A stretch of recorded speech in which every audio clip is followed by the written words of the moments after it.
Chapter 2. Grow Rich. Desire. The starting point of all achievement. The first step toward riches. When Edwin C. Barnes climbed down from the freight train in Orange, N.J., more than 30 years ago, he may have resembled a tramp, but his thoughts were those of a king. As he made his way from the railroad tracks to Thomas A. Edison's office, his mind was at work. He saw himself standing in Edison's presence. He heard himself asking Mr. Edison for an opportunity to carry out the one consuming obsession of his life, a burning desire to become the business associate of the great inventor. Barnes' desire was not a hope. It was not a wish. It was a keen, pulsating desire, which transcended everything else. It was definite. The desire was not new when he approached Edison. It had been Barnes' dominating desire for a long time. In the beginning, when the desire first appeared in his mind, it may have been, probably was, only a wish, but it was no mere wish when he appeared before Edison with it. A few years later, Edwin C. Barnes again stood before Edison, in the same office where he first met the inventor. This time his desire had been translated into reality. He was in business with Edison. The dominating dream of his life had become a reality. Today, people who know Barnes envy him, because of the break life yielded him. They see him in the days of his triumph, without taking the trouble to investigate the cause of his success. Barnes succeeded because he chose a definite goal, placed all his energy, all his willpower, all his effort, everything back of that goal. He did not become the partner of Edison the day he arrived. He was content to start in the most menial work, as long as it provided an opportunity to take even one step toward his cherished goal. 5 years passed before the chance he had been seeking made its appearance. During all those years not one ray of hope, not one promise of attainment of his desire had been held out to him. To everyone, except himself, he appeared only another cog in the Edison business wheel, but in his own mind, he was the partner of Edison every minute of the time, from the very day that he first went to work there. It is a remarkable illustration of the power of a definite desire. Barnes won his goal, because he wanted to be a business associate of Mr. Edison, more than he wanted anything else. He created a plan by which to attain that purpose. But he burned all bridges behind him. He stood by his desire until it became the dominating obsession of his life and finally, a fact. When he went to Orange, he did not say to himself, I will try to induce Edison to give me a job of some sort. He said, I will see Edison, and put him on notice that I have come to go into business with him. He did not say, I will work there for a few months, and if I get no encouragement, I will quit and get a job somewhere else. He did say, I will start anywhere. I will do anything Edison tells me to do, but before I am through, I will be his associate.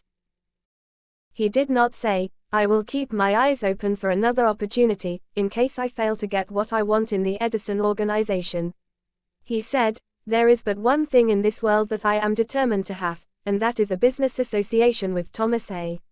Edison. I will burn all bridges behind me, and stake my entire future on my ability to get what I want. He left himself no possible way of retreat. He had to win or perish. That is all there is to the Barnes story of success. A long while ago, a great warrior faced a situation which made it necessary for him to make a decision which ensured his success on the battlefield. He was about to send his armies against a powerful foe, whose men outnumbered his own. He loaded his soldiers into boats, sailed to the enemy's country, unloaded soldiers and equipment, then gave the order to burn the ships that had carried them.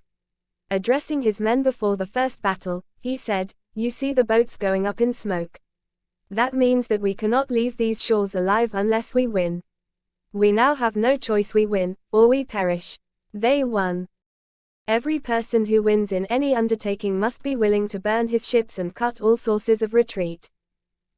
Only by so doing can one be sure of maintaining that state of mind known as a burning desire to win, essential to success.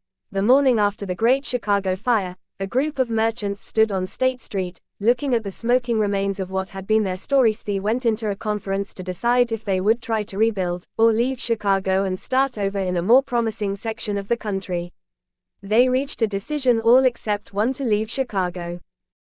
The merchant who decided to stay and rebuild pointed a finger at the remains of his store, and said, "Gentlemen, on that very spot I will build the world's greatest store, no matter how many times it may burn down." That was more than 50 years ago. The store was built. It stands there today, a towering monument to the power of that state of mind known as a burning desire.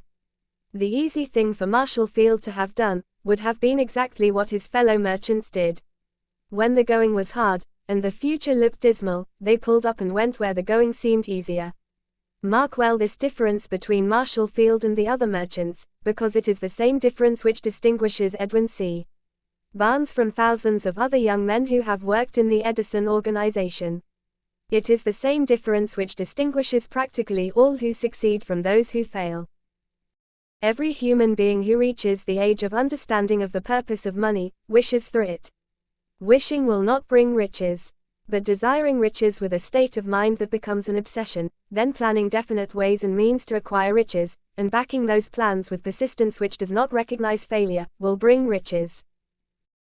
The method by which desire for riches can be transmuted into its financial equivalent consists of 6 definite, practical steps, viz. First, fix in your mind the exact amount of money you desire. It is not sufficient merely to say, "I want plenty of money." Be definite as to the amount. There is a psychological reason for definiteness which will be described in a subsequent chapter. Second, determine exactly what you intend to give in return for the money you desire. There is no such reality as something for nothing.